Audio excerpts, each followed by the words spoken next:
Welcome back, my fellow assassins, to another episode of the Dark Assassins podcast, the show that dives deep into not just technology, but the concepts, software, and procedures behind it all, and explains it so simply that even your grandma can understand it. As always, I'm your host, the Dark Assassin.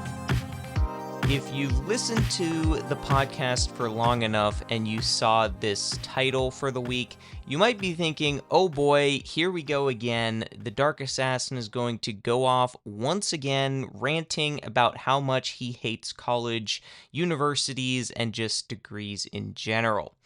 Which, first off, you know me so well. But second off, yes, but I will actually defend college degrees to a extent. Now, for those of you who heard that and have not fainted just now from shock of hearing that, I am you got to calm down for a second, because while I am going to defend them a little bit, I wouldn't say I'm necessarily encouraging people to get them either.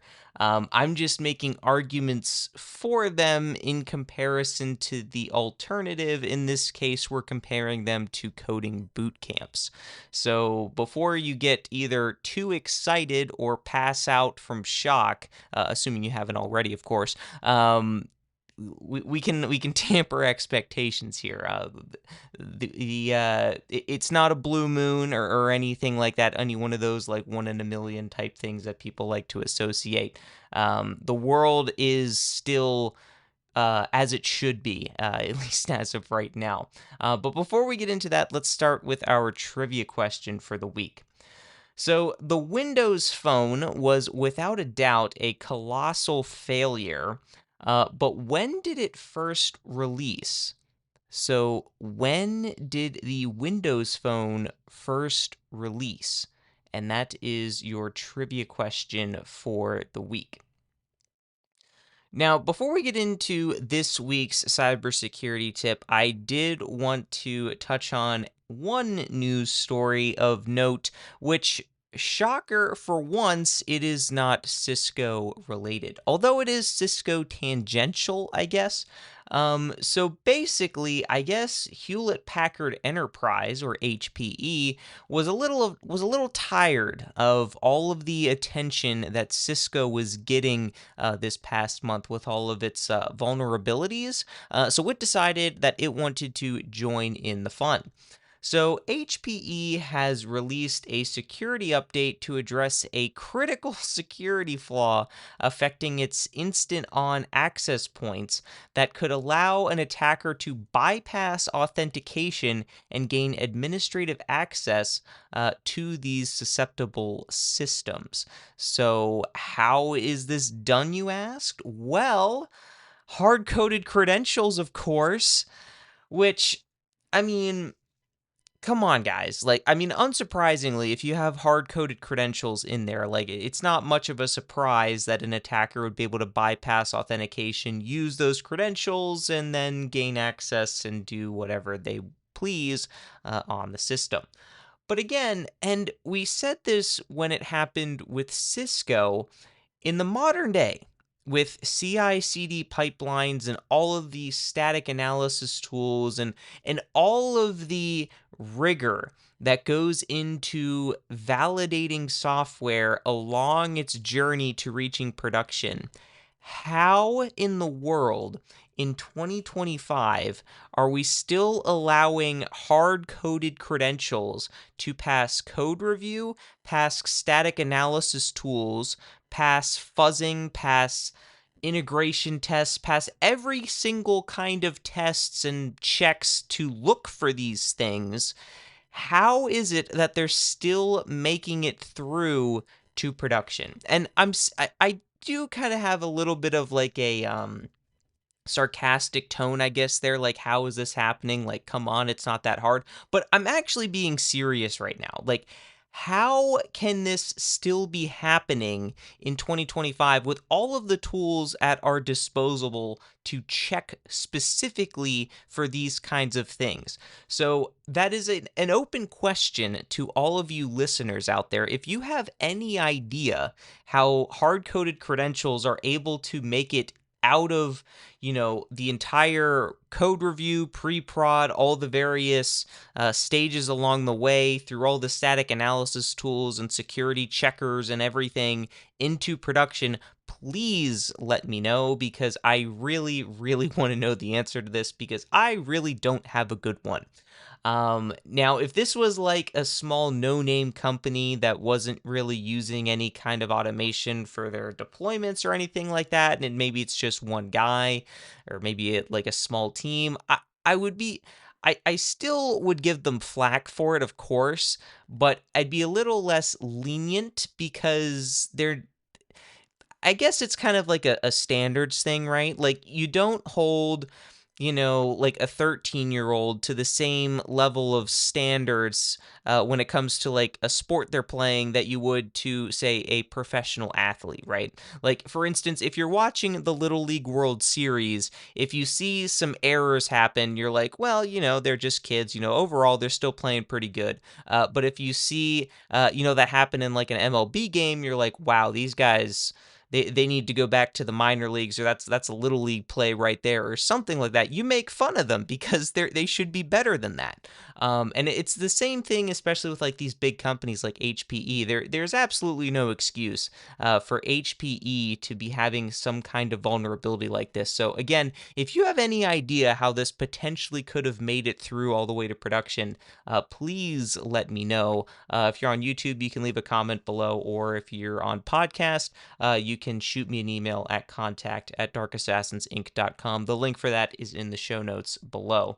But with that, let's get into this week's cybersecurity tip.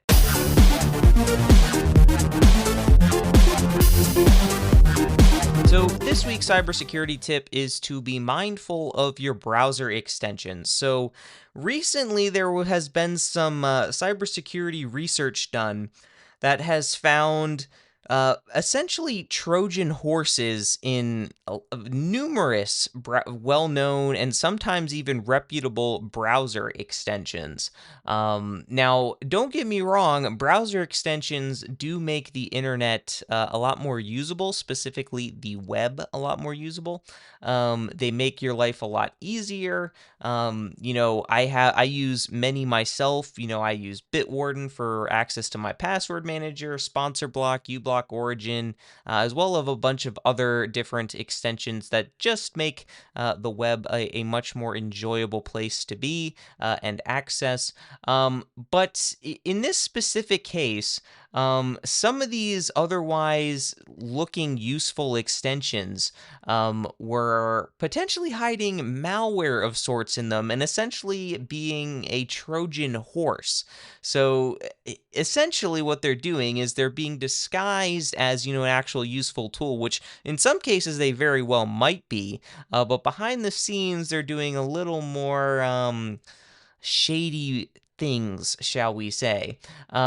So one thing that you have to keep in mind when you're downloading an extension and using it is, typically for the extension to work, you have to give it access to the websites that you're going to.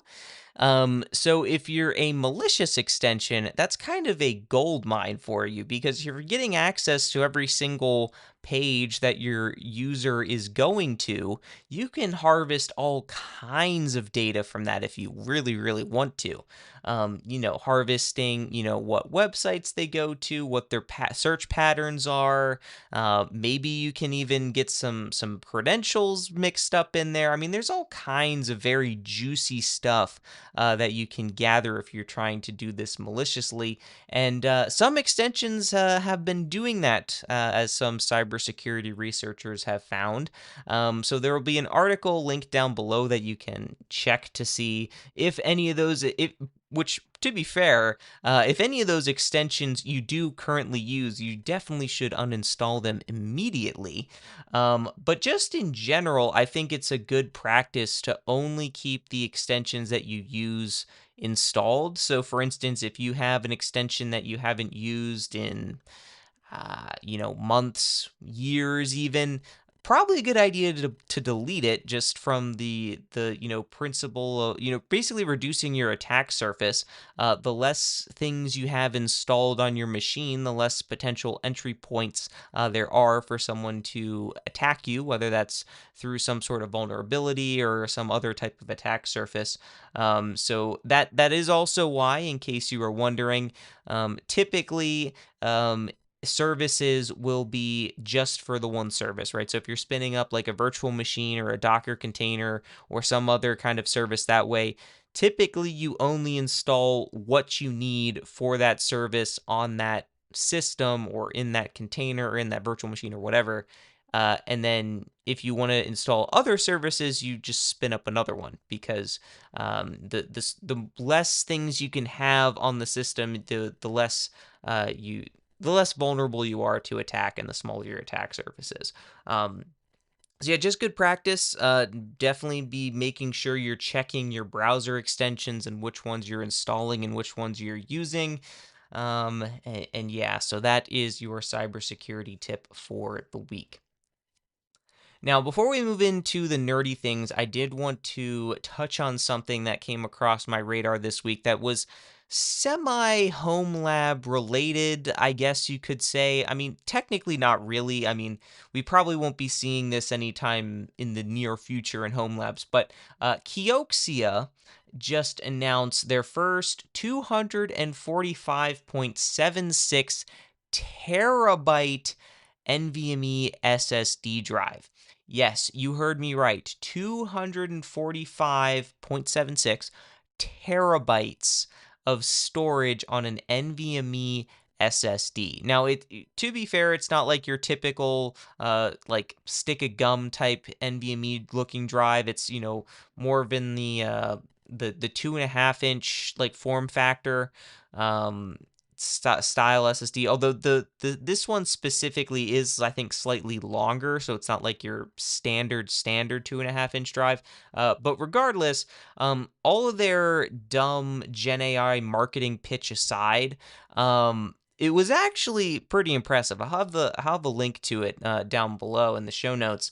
But it's very impressive that you're able to get that much storage in, like, flash storage nonetheless. Which, the funny thing is just a few years ago, it was, if you wanted as much storage as possible, pretty much your only option was spinning Rust, aka a hard drive, or I guess you could go with a tape drive if you really needed archival storage. But if you wanted like not abhorrent performance and a lot of storage, hard drives were basically the way to go. But nowadays, hard drives can't even keep up with some of these SSDs that are coming on the market. Now, granted, this is specifically in the enterprise. It's not like you and me are going to be able to, buy one of these things, at least anytime soon.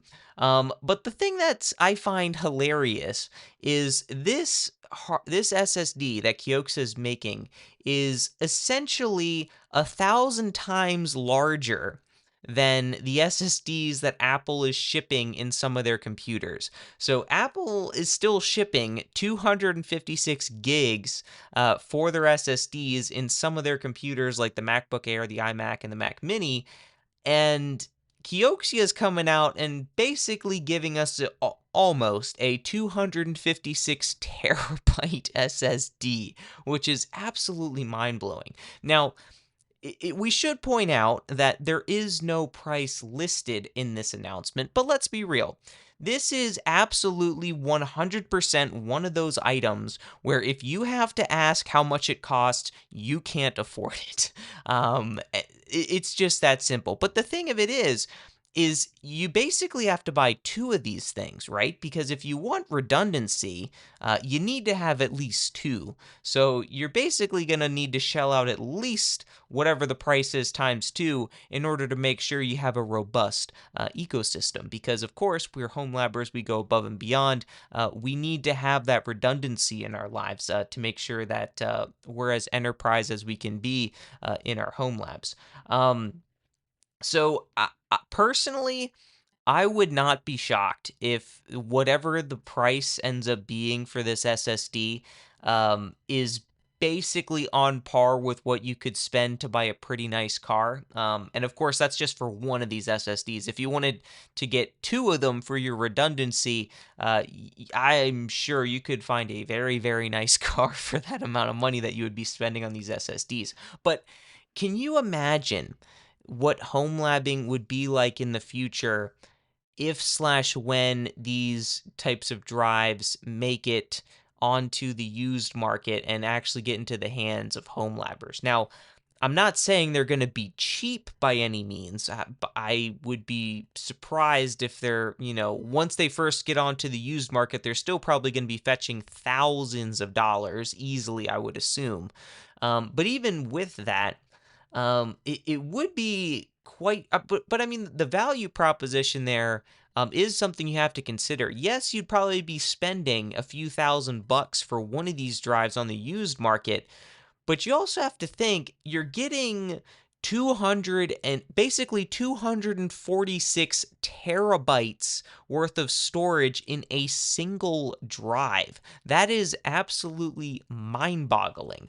Like, I can't even imagine how I would use all of that space. I really can't think of a use case where I could see myself using that much space. Now, nowadays, I mean, if we look at the home lab space, in today's day and age, typically most of your, I guess, average home labbers are still opting for hard drives for their bulk storage needs for like their network attached storage and whatnot.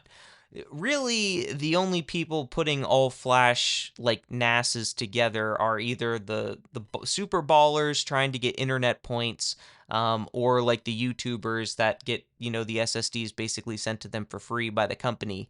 But aside from like those kinds of cases, I think the vast majority of people are probably primarily using hard drives. Now, I I'm sure there are some out there that if they don't have either large storage requirements, or they just want a fast, storage with just the stuff they use on a day-to-day basis, on flash storage, maybe they'll have like a couple NASs, one for stuff they access regularly, and then, over time they kind of offload it to, their spinning drives, and just keep the stuff they use locally kind of on the NAS. And they might use SSDs for that. But I think majority of people are still kind of using hard drives because the cost proposition there, at least in the like the home lab space in the used market and whatnot, the value proposition is still the best bang for the buck is hard drives, especially for the kinds of storage requirements that I think your average home labber would use, because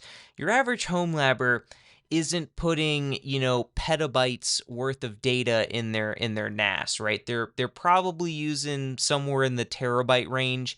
I think it would be a stretch for most home. I think most home labbers are probably in like I think tens of terabytes is typically what your average data hoarder home labber would probably be in.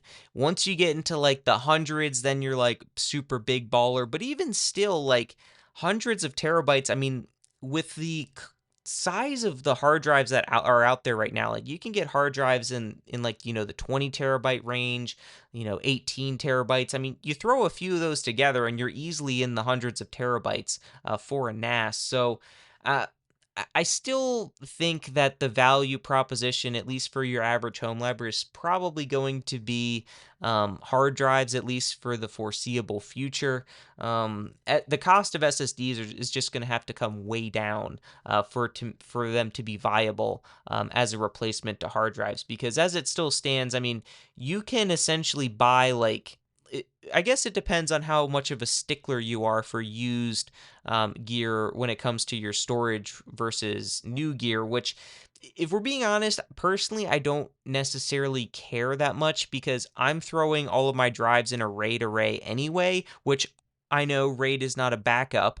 But if you have it in a RAID array, you at least have some peace of mind knowing that if a drive fails, it's not the end of the world. You can just put another one in there, resilver the array, and get it back up and running into a functional state. I've had to do that a couple of times now and haven't had any issues. So personally, the whole thing with used drives, at least for me, isn't necessarily a huge concern. But with that being said, like, you can buy, bulk number of hard drives. Like, I think the last time I bought hard drives for my NAS, I probably spent as much on those hard drives, which I think each of them were about 6 terabytes, and I want to say I bought like 4 or 5, maybe. I don't remember. I bought a few of them, so I got a good amount of storage, and it was basically the same price as like one or two 2 terabyte SSDs. At least enterprise, like old enterprise SSDs that I put in my like R620. So yeah, the value proposition, at least for home labbers now, is still with the hard drives. But anyway, if slash when these Kioxia drives, if they ever make it down to us plebeians, that would be quite insane. Because, like I said, I don't know what the heck I would do with 245 terabytes worth of storage. Like, for to put things into context, my current NAS has 22 terabytes worth of capacity, and I currently am using just shy of 4. And mind you, a good chunk of that 4 terabytes is VM backups from Proxmox. So, I mean, I guess I could fill it up pretty quickly if I just like retained the backups for my VMs for a lot longer. Like, I think there are a couple VMs that I keep more frequently, like ones that update on a more recurring basis, like my Git server and my password manager. Those, since I generally am more likely to update those on a more frequent basis than other VMs that I have running, I tend to back those up more frequently and keep those backups for longer, just in case I need to revert back. I at least have a little bit longer of a trail there. Um, yeah, I really don't know what I would do with that much space, but if they did become affordable, that would be a very nice way to get a lot of storage, and you wouldn't need a big bulky server to put those in either, because if you can just essentially get away with two, granted they're a little bit bigger than your standard 2.5 inch SATA SSD now, but essentially you have the size of those two drives. You could get away with a very small computer server, whatever you want to put it in, and you'd have more stores than you basically know what to do with. Unlike today, where, at least for me, I have a R730 rack mount server just to house my hard drives for my NAS. Is it overkill? Absolutely. But it's an enterprise server, and they're fun to play with. So, but yeah, so this is very interesting. I definitely happy that I came across it this week. So if you have any ideas of what you would do to fill up that much space, I'd also be interested to know that as well. But with that, let's get into what nerdy stuff have I been up to this week. So I want to extend a thank you for trying message to my ISP. Now, I'm not going to name my ISP, but basically what happened this week was actually this morning, as a matter of fact, the day I'm recording this, I woke up to a flurry of notifications on my phone, and my ISP tried to send me an email to inform me that they detected a service outage. But like I said, I got a flurry of notifications this morning when I woke up, all from my monitoring system, basically letting me know that my home lab slash home network was down and inaccessible. And sure enough, I went to check the modem when I got up and saw that it was blinking, which basically means it doesn't have a connection to the ISP. And I was like, okay, well, we'll give it the old turn it off and on again. So I unplugged it, replugged it in, and that didn't fix the issue. And mind you, I still had to go to work in the morning, so I really didn't have time to fiddle with this stuff and troubleshoot it. So I was like, I'll just deal with it later. Um, but I did keep tabs on it throughout the morning as I was getting ready to leave for work. And before I left, internet did get restored, so that was nice. I wasn't getting pinged all throughout the day, which was very nice. Although typically when that's happened before, I've just turned the script off because, like for instance, when I did my move about like 6 months ago at this point, I obviously knew that I was gonna be getting pinged every 15 minutes unless I turned that service off, that script off to basically notify me. So yeah, so in some cases like that, like if it was still going, I might have elected to turn it off just so it wouldn't keep pinging me while I was at work. But anyway, I mentioned the ISP sent an email saying that they detected a service outage. So this service outage email that they sent, they said that they detected the outage at 3:22 a.m. And I don't mean to brag or anything, but my home lab alert was firing off starting at 3:15 a.m. So I don't want to brag or anything, but all I'm saying is my home lab monitoring system to check if the internet's working is better than my ISP's apparently. Um so because I don't know if it's more robust or what the case is, but I was assuming I was actually up at 3:15 in the morning, which I was not. I was peacefully asleep. I would have been alerted by my notification system that my internet is down before my ISP knew that the internet was down, at least according to when they allegedly note detected the service outage. Um, so yeah, I mean, you hate to see when your internet goes down like that. Which, in fairness, I didn't really have to deal with it at all because it was in the morning before I went to work, and I didn't really do anything with the internet anyway. So, it, honestly, even if it was up, I probably wouldn't have noticed a difference unless assuming I didn't get those notifications.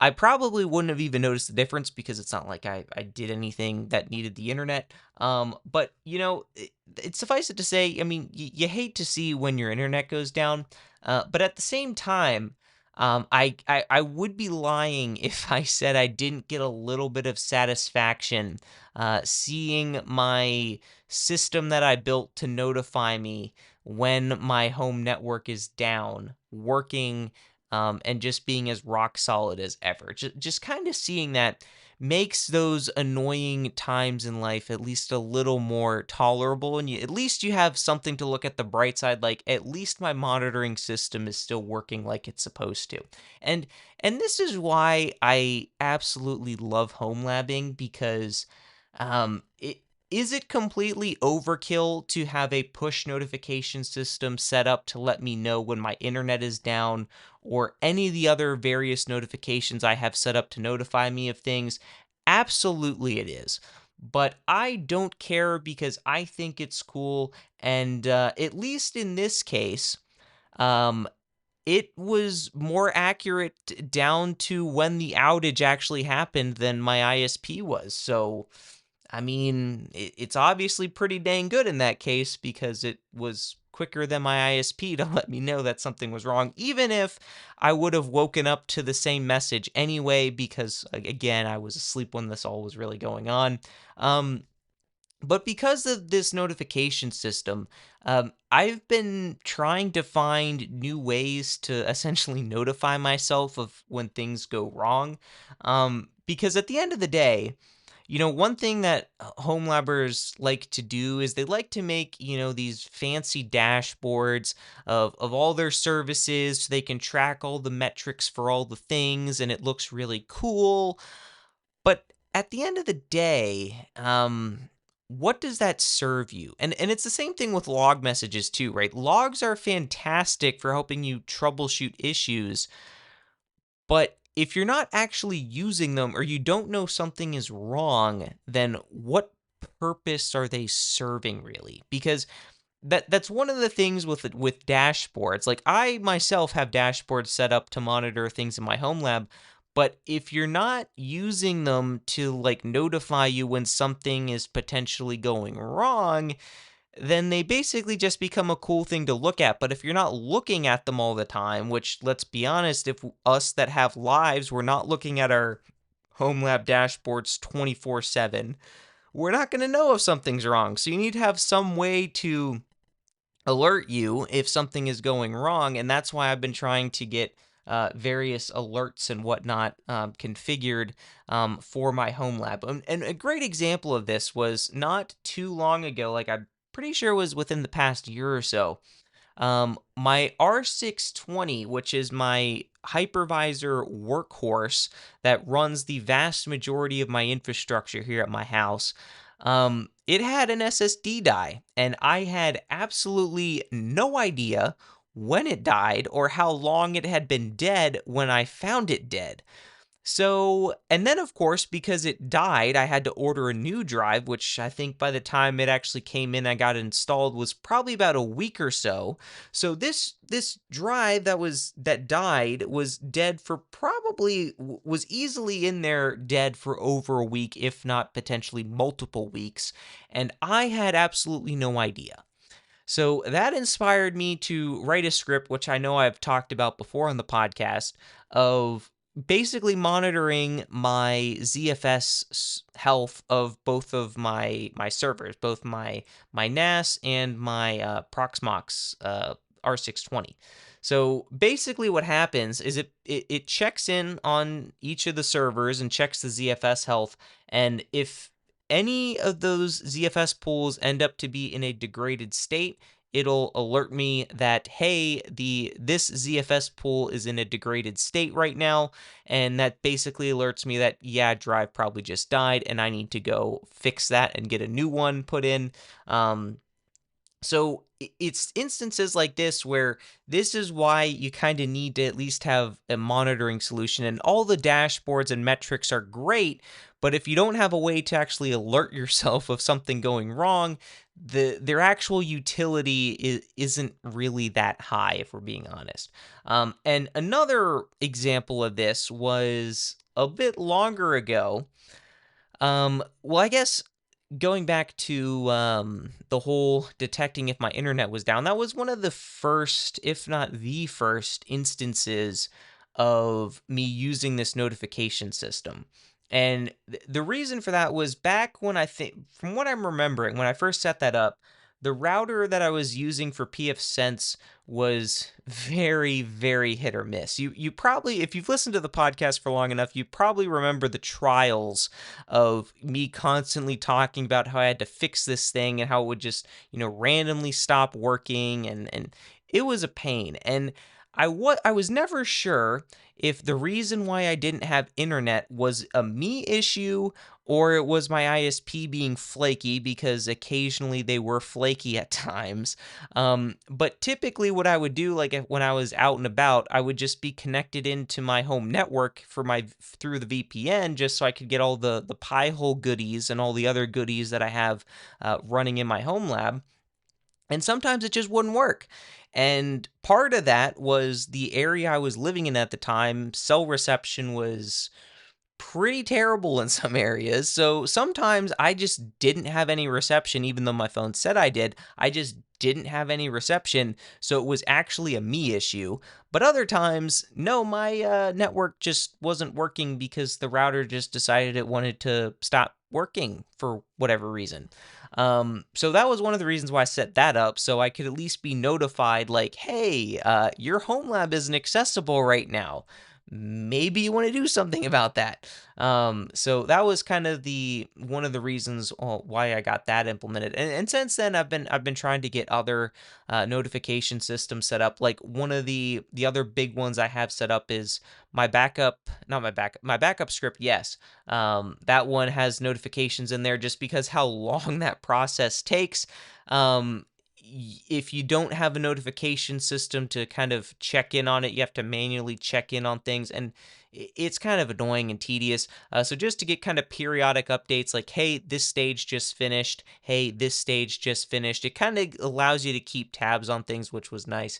And then the other notable one was my Ansible playbook to update my servers. I have a push notification there that will send me a notification when the update's been completed, which is kind of nice because that's also getting to the point where it's kind of starting to take a while to actually do just because of how many VMs I have running and how many things need to be updated. And over time, I've added more and more things to this update playbook because at first it was just, basically doing your standard, apt update, apt upgrade, or, the equivalent for the various other distros out there, just to keep everything up to date. But then, I started adding other services. Like I wanted Pi-hole to update with it. I wanted my Docker containers to update with it. I want my Bitwarden instance to update because that's kind of its own special unicorn case. And there was a couple of other things like this that just kind of kept popping up that I wanted to make sure were updated, so I just kind of all added it to this one big massive update playbook, and it sometimes takes a while, and especially with how many VMs I have running, and some of the updates are rather hefty at times, specifically my server that runs my GPU, so I can do like CUDA programming and play around with AI and stuff in my home lab. Anytime there's like an update to the NVIDIA driver, it always takes forever for whatever reason. I'm not exactly sure why.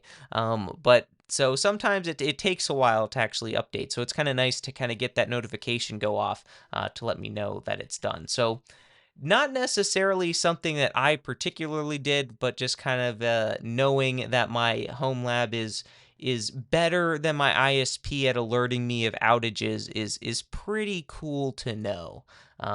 So yeah. So I guess moving into the other main topic for the episode, boot camps versus college degrees. Now, if you've listened to the podcast for long enough, you already are well aware of what my opinions are of college degrees, and I generally don't think of them all that highly. Now, from a purely time and money perspective, degrees will absolutely cost you way more in both time and money compared to boot camps. Because boot camps you can complete in a matter of weeks, where degrees take you years. And that's not even factoring in the cost to actually get the degree, which anyone that has gone to college is well aware of that fact. But if your goal is to get into the software field as soon as possible, and you want to spend as little money up front as possible, boot camps are kind of a no-brainer in that sense because you kind of get most I guess depends on the boot camp, but generally get at least most of the things that you need to do or need to know in order to be successful. And you're going to spend a lot less money and it's going to be a lot less time, at least overall. Now, that's not to say that boot camps are a walk in the park and a cakewalk by any means, but comparatively to how long it takes to get, say, a college degree, they're a heck of a lot quicker. But also, like, if you're trying to make a career change later in life, like maybe you started out in business, or maybe you started out as an accountant, or you started out in some other field that's not computer science related, but you figured you might want to give it a try and try to, make a career change like that.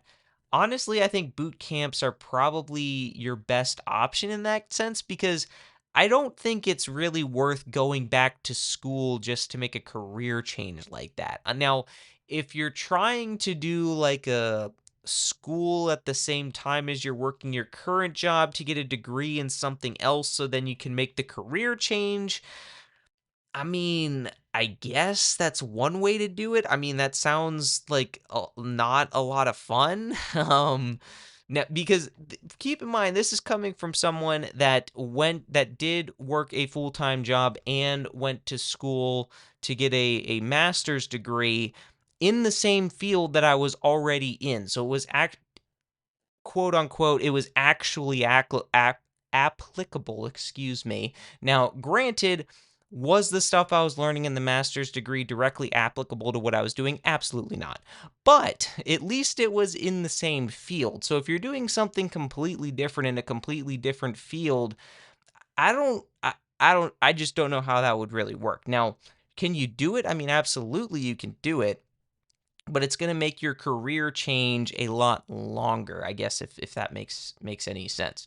But with that being said, boot camps they're not a silver bullet to this solution either. Now, yes, they're going to be a lot quicker to go through and they're going to be a lot cheaper than a degree, but that also comes with its own set of trade-offs too.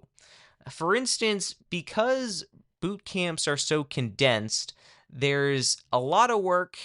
I mean, if you've taken or you know what goes into a computer science degree, there's a lot of information there.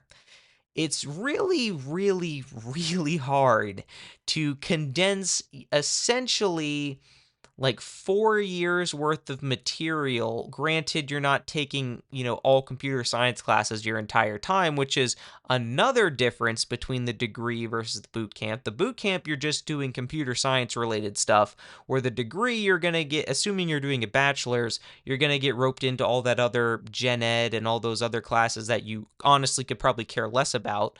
Now, if you're doing a master's or a PhD, that's a little bit different since that's pretty much going to be only in the computer science field.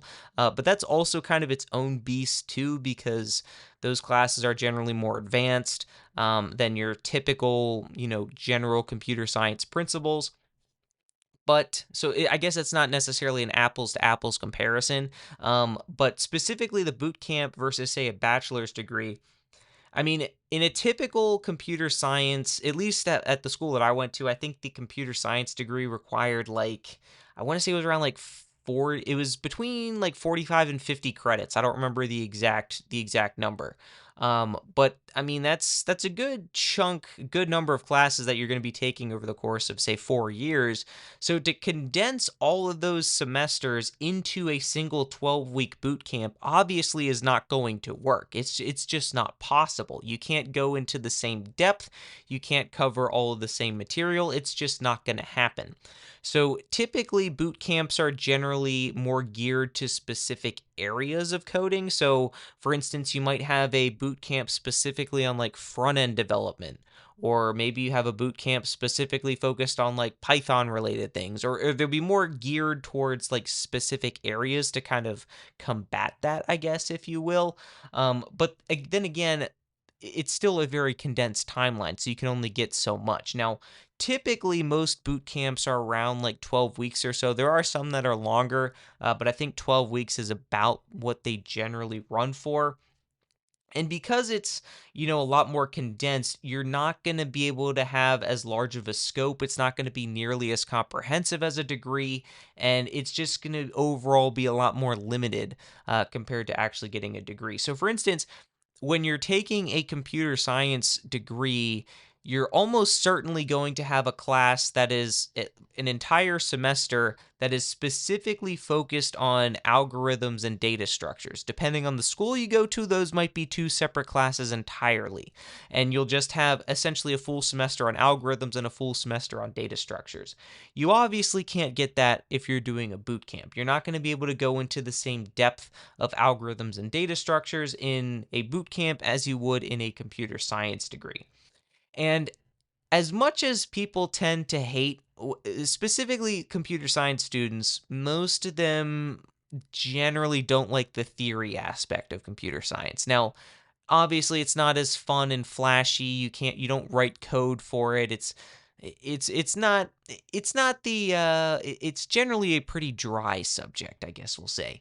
But these are things like your time complexity and your space complexity. So if you've gone through like computer science class, you will almost certainly be given some kind of algorithm to analyze and be like, what is the time complexity of this algorithm? In other words, what is the like worst case scenario? What is the big O? What is the big theta? What all these things that like essentially like how long on average will it take to run? What's the worst runtime case? Things like that, which you're probably not getting if you're doing a boot camp. But the other thing with boot camps, like, I mean, sure, you're probably going to get some basic algorithms knowledge, and you might get into, hey, the quick sort is a quicker way to sort things than the bubble sort. But you're probably really not going to get super deep into the weeds of analyzing why that is the case per se. But the other thing you're not going to be getting in a boot camp is computer architecture. Now, computer architecture is another one of those potentially very dry areas of computer science because depending on what your job is or what your desired job is, um, you might not find computer architecture very applicable to you.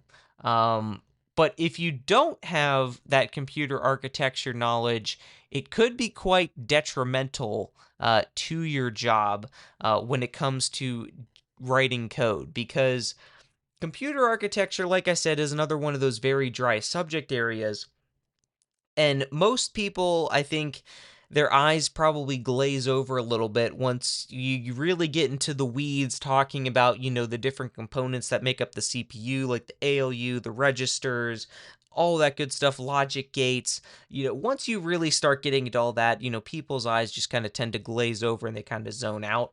But it's really important that you know that stuff because from the programmer's perspective, if you're dealing with a very high level language where you really don't have to even think or care about the CPU at all, you probably don't care about computer architecture. And if we're being honest, I don't think most software developers do care about computer architecture. And you could argue for good reason because if all they're doing is writing JavaScript web stuff, yeah, you don't need to care about your computer architecture because you're dealing with a single threaded language that is horrible anyway, and it's not like you can really do much to optimize for performance.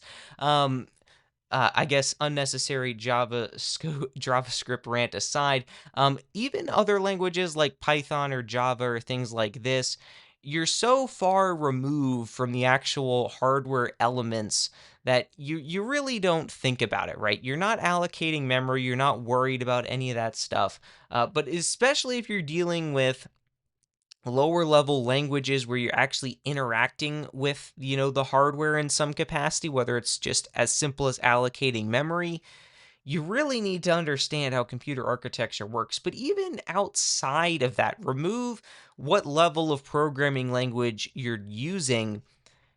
There is this thing that we have talked about before on the podcast called cache optimization.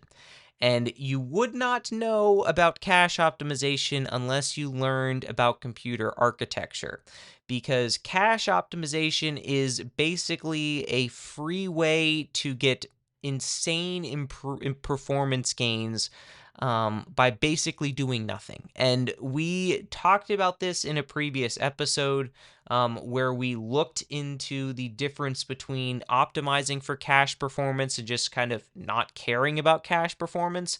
And the speed up, from what I remember, was basically like a 40 times increase from the cache optimized version versus the non cache optimized version. And this is the big difference because in that test, the thing that was worth noting was the version that was intentionally written to not optimize for cache hits. It did not change between when it was compiled with the most optimized version of the code that GCC could compile with versus your standard debug, which is generally as slow as you're going to get. The difference between those two was basically zero, whereas the difference in the debug version of the cache optimized version was already leagues ahead of the non-cache optimized version. And then once you actually turned on other optimization flags, it just got even larger. So the point of that is, if you're one of those people that thinks, oh, I'll just turn on optimization flags in my build process and everything will be fine, that's not necessarily the case. And you kind of need to understand computer architecture to be able to understand that and see why just turning on optimization flags isn't necessarily enough. So yes, even in the modern day, with how good these optimizers are in compilers, there is still some finesse that you have to have as a programmer in order to squeak out every bit of performance from your programs. And only having an understanding of computer architecture will allow you to get that. And that's not something that you can get in a boot camp. I guess unless you took a boot camp specifically on computer architecture, which, to be honest, I don't know if those exist. But if they do, then maybe it's a little bit different. But even still, you're trying to condense essentially what is multiple semesters worth of computer architecture knowledge into 12 weeks, which not necessarily sure how deep and informative you're going to be able to go into that, because typically um, boot camps tend to be more like hands-on, get you some experience so you kind of know what you're doing, rather than kind of that theoretical type stuff, which in fairness, you could make the argument that computer architecture really isn't theoretical in that sense, but you're not necessarily going to be writing programs unless you're writing a program to simulate different pieces of computer architecture. Um, but we have been giving degrees, like college degrees, we've been talking about them a little too highly, so I think it's time we knock them down a few pegs. So first off, the most obvious, degrees take significantly longer to complete than a boot camp does, and they come with their own additional baggage. Now, unless you're doing a master's or PhD, which again, as we mentioned, it's not exactly an apples to apples comparison because of the depth and difference in scope that masters and PhDs tend to gear towards compared to, say, a bachelor's degree. Because, in my opinion, as someone that has gone through a master's degree versus a bachelor's degree from the computer science perspective are two very different things. The bachelor's degree is more, I guess we'll say, hands-on in the sense that you're writing a lot more code.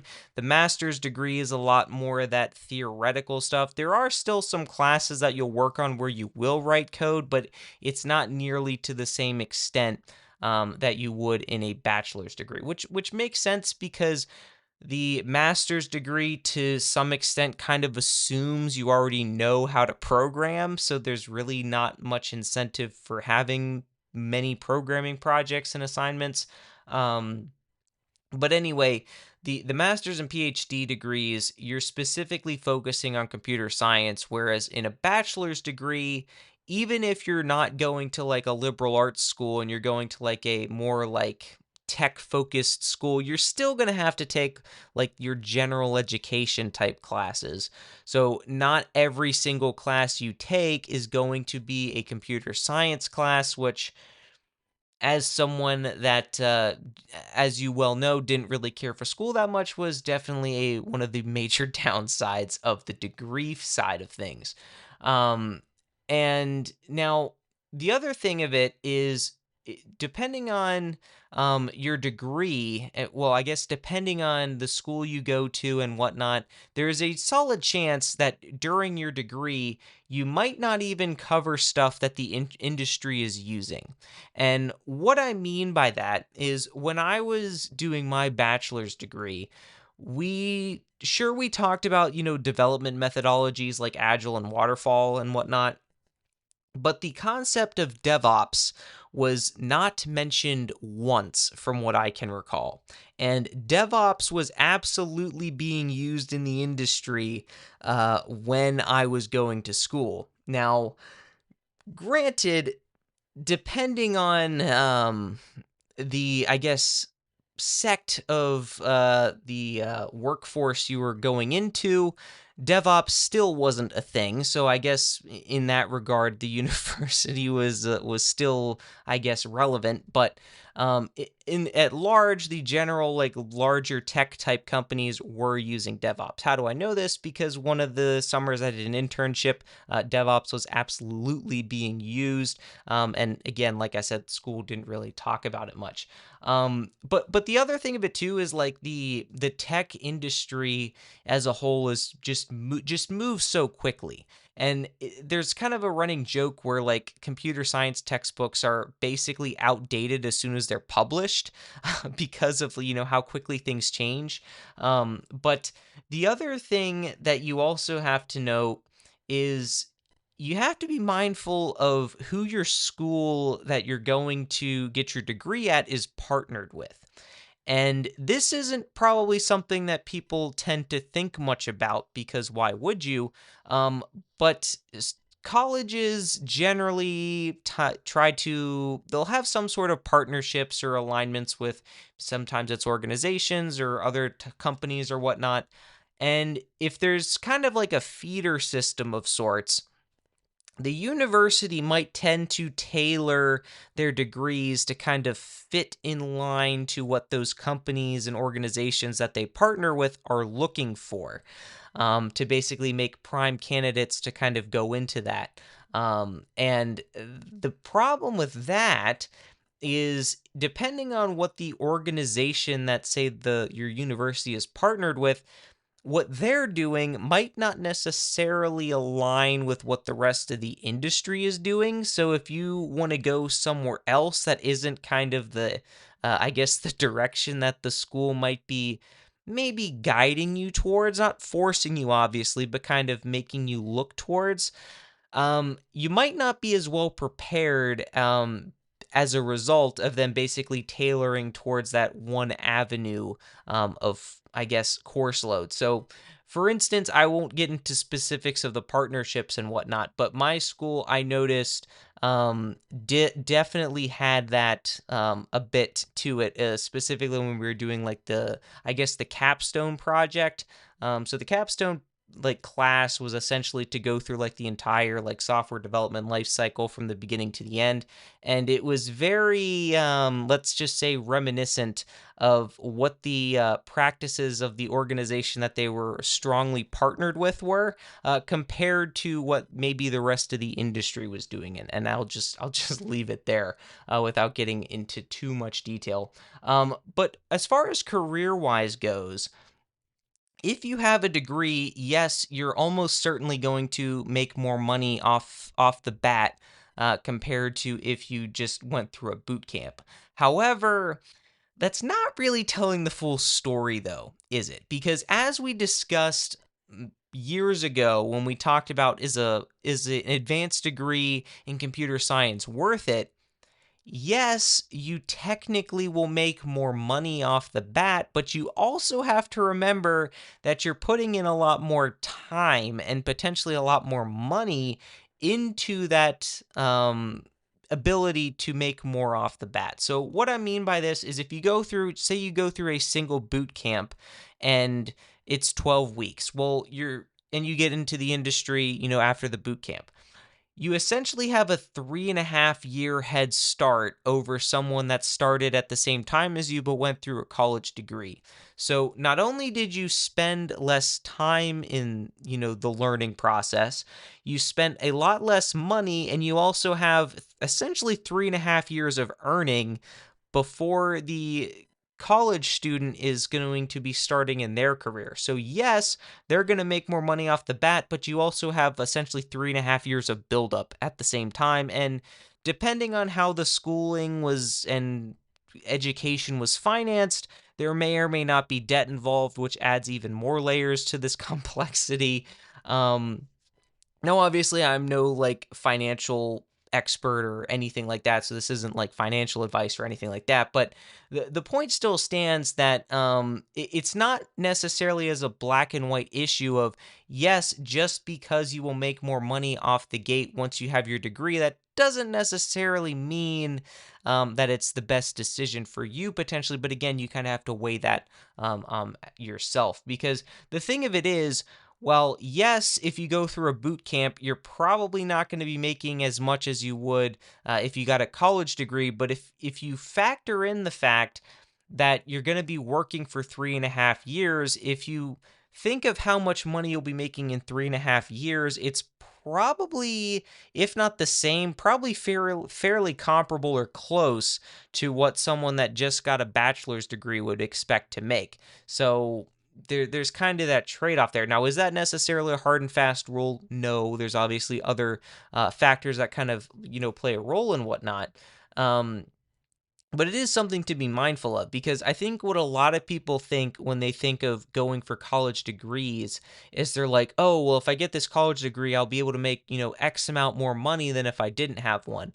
And while, yeah, that's true, you're also not thinking of all the other potential factors at play here. Because, again, depending on how your education was financed, if you had to go potentially tens of thousands of dollars in debt for your college degree, you're going to be paying that off for a while. Whereas if you got, say you went through a boot camp, maybe you had to go into a little bit of debt to pay for it potentially, but obviously not nearly as much as a college degree. And yeah, you might not be making as much, but you're going to be in the workforce before you would otherwise, and you don't necessarily have to worry about paying debt off for potentially years, if not decades down the road. So, I mean, you have to weigh, of course, your own financial decision. I'm not a financial advisor, obviously, so this isn't, financial advice or anything. But the point I'm trying to make here is it's not necessarily a black and white, oh, because I have a college degree, that means I'll make more money, because it's not, quite that black and white.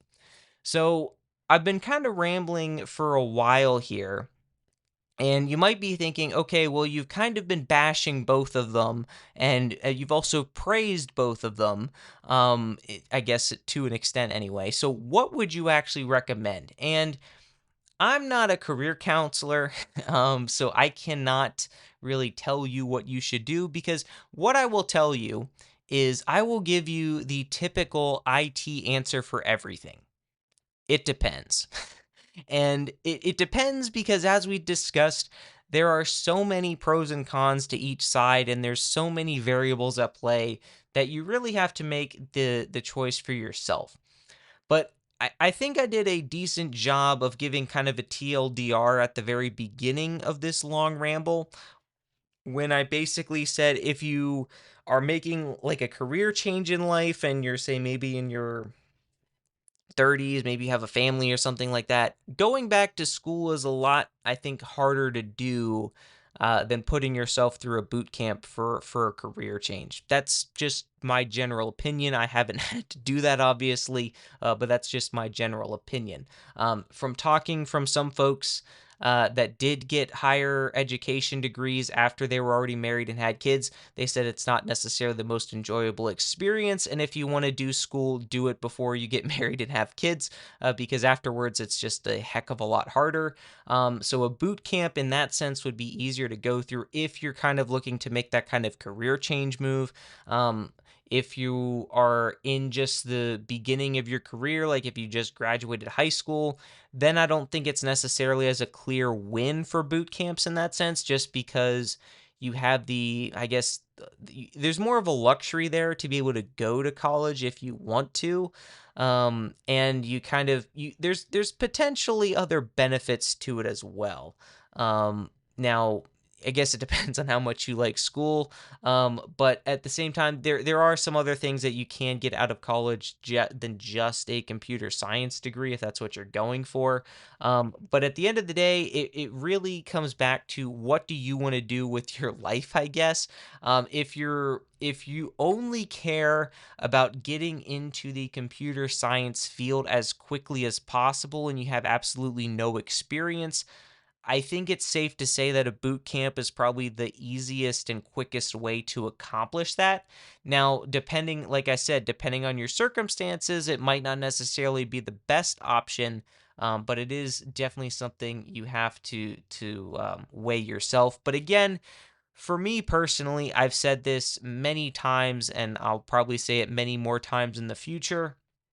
At least for me, I have always been a firm believer that the piece of paper you got from a school or boot camp or whatever, basically saying that you know stuff, at least to me, means absolutely nothing. I do not care if you have a master's in computer science or even a PhD in computer science. I don't care. I want to see what you've actually done. I want to see your portfolio. I want to see the projects you've worked on. I want to see the proof that you actually know what you're talking about, compared to just a degree. Because too many times I have seen people that have gone through computer science degrees or have computer science degrees, and let's just say I wouldn't have guessed because their knowledge of what I think someone should know, having gone through a degree, is not necessarily what they're showing, or they have no portfolio to speak of. So yes, they have this nice degree, but there's really nothing to back it up. Now, sure, you could argue they have the college saying and justifying, saying yes, they know what they're doing and know what they're talking about. Um, but we all know there's this thing called AI that exists. Now, granted, AI, I've bashed on it enough and I'm not going to go through it in detail again. It's not the smartest, but at the same time, even before AI existed, I did my bachelor's degree before AI was really even a thing. And people still didn't know what they were doing because there's Stack Overflow. They just copied and pasted code around and called it a day. That's how we used to do it back in the day. And before that, I don't know, you go grab a book from the library or a textbook or somewhere and copy that code. I don't know. But the point is, just because you have a degree, that doesn't mean you actually know what you're doing. And to like I said, I am very much I want to see the work to prove that you know what you're doing. Because quite honestly, if you have at least now, granted, the industry at large probably doesn't necessarily agree with me, so don't take this as like career advice or anything.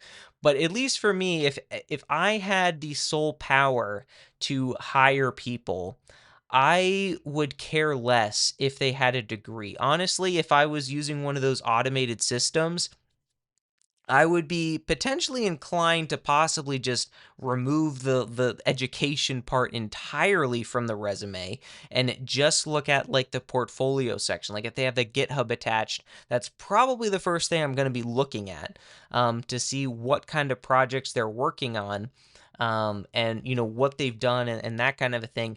But then the other thing that you also have to keep in mind is just because you have a beautiful GitHub portfolio, that still doesn't make you a shoo-in, because interviews exist for a reason. And if I were an interviewer and I saw that you had a glowing GitHub, you have tons of commits in your history, you have tons of very impressive projects, you know what I'm going to do? I'm going to probably pick maybe a couple of them that I find most interesting and grill you on them. I want to know what you did to solve them, what your approach was, what your methodology was.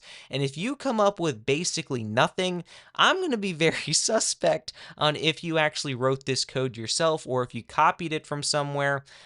So let that also be a reminder that don't just throw projects up on your GitHub just to quote unquote demonstrate you've done stuff. You should actually be able to talk to and defend the work that you did on those to actually, again, demonstrate your knowledge of your knowledge of computer science and software development and all that good stuff.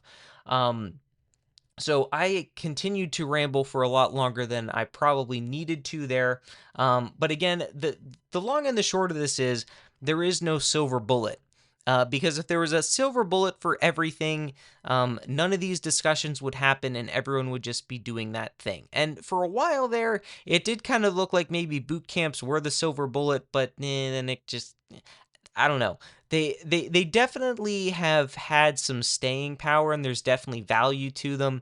But depending on who you ask, some would say they still don't replace a full degree. But again, it really just kind of depends on where you are in life and what you want out of a job in the computer science field. But I could probably keep going on rambling down different, rabbit holes and whatnot, but we've gone on for definitely long enough for this episode, so I'm just going to wrap it up here.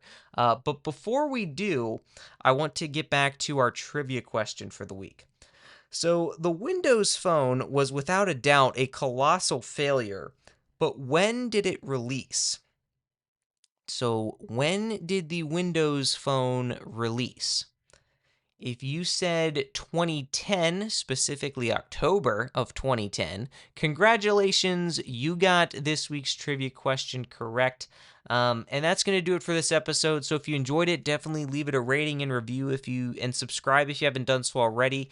And definitely share this around if you know anyone that's thinking about potentially doing a boot camp or going to a computer science degree. And we covered a lot here, so if you have any questions or if you have any topics or ideas for future episodes, you can either leave a comment down below if you're on YouTube, or you can shoot me an email at contact@darkassassinsinc.com. The link for that is down in the show notes, as always.